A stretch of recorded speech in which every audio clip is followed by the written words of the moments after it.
علیکم ورحمۃ اللہ وبرکاتہ. Welcome to my channel.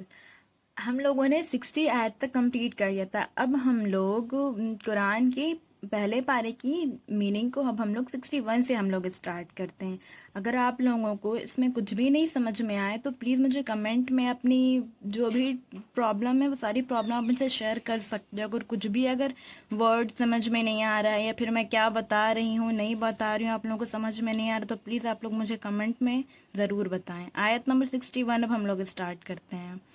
اور جب تم نے کہا کہ اے موسیٰ ہم ایک ہی قسم کے کھانے پر کبھی بھی قناعت نہیں کریں گے تو آپ ہمارے لیے اپنے رب سے دعا کریں کہ وہ ہمارے لیے ایسی چیزیں پیدا کرے جو زمین میں اگتی ہیں، ساگ، ککڑی، گیہوں، مسور، پیاز.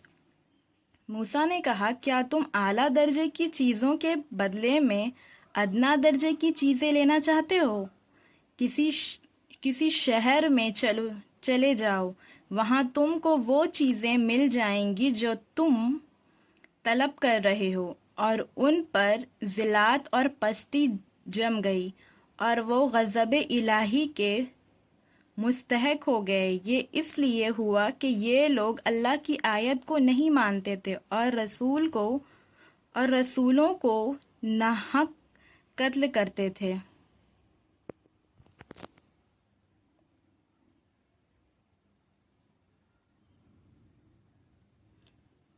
دوسرا سبب یہ ہے کہ اللہ اور رسول کی اطاعت نہیں کرتے تھے اور حد سے آگے بڑھ جانے والے تھے. بلا شبہ مسلمان، یہودی، نصارہ اور سابئین میں سے جو بھی اللہ پر اور یوم آخرت پر یقین رکھتا ہو اور ایک نیک کام کرتا ہو وہ اپنے رب کے پاس بڑے اجر کا حقدار ہے. ان کے لیے نہ کوئی خوف ہوگا اور نہ رنج و غم. اور جب ہم نے تم سے عہد لے لیا اور تم پر طور کو معلق رکھا اور کہا تو تم مضبوط پکڑ لو اس کو جو ہم نے تم کو دیا ہے اور اس کو یاد رکھو جو اس میں ہے تاکہ تم متقی بن جاؤ. پھر تم اس قول و قرار کے بعد بھی پھر آگے اگر اللہ تم پر اپنا فضل اور اپنی رحمت نہ کرتا تو تم ضرور تباہ اور ہلاک ہو جاتے. اور تم جانتے ہی ہو کہ تم میں سے جس نے شرجب کے حکم متعلقہ یوم ہفتہ کی خلاف ورزی کی سو ہم نے ان سے کہہ دیا کہ تم بندر ذلیل بن جاؤ. پھر ہم نے اس کو ایک عبرت انگیز واقعی بنا دیا ان کے لیے بھی جو ان کے سامنے تھے اور ان کے لیے بھی جو ان کے بعد آتے رہے، اور مجیب نصیحت بنایا ان کے لیے جو اللہ سے ڈرنے والے ہیں. اور جب موسیٰ نے اپنی قوم سے کہا کہ اے میری قوم اللہ تم کو حکم دیتا ہے کہ ایک گائے ذبح کرو تو انہوں نے کہا کہ آپ ہم سے مذاق کرتے ہیں. موسیٰ نے کہا اللہ کی پناہ مانگتا ہوں کہ میں جہالت والوں سا کا کام کروں.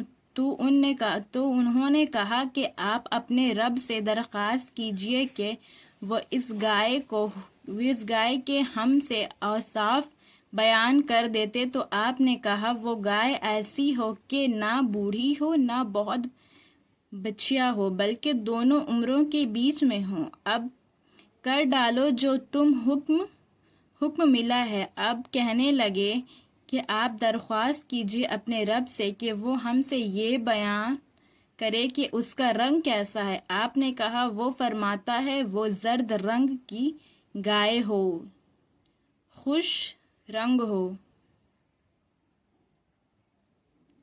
کہ دیکھنے والے اس سے فرحت حاصل کریں. اب کہنے لگے کہ آپ ہماری خاطر اپنے رب سے دریافت کیجئے کہ اس کے اوصاف کیا کیا ہیں، کیونکہ ہمیشہ اس گائے میں گردش صبح ہے. اگر خدا نے چاہا ہم اس مرتبہ ٹھیک سمجھ لیں گے.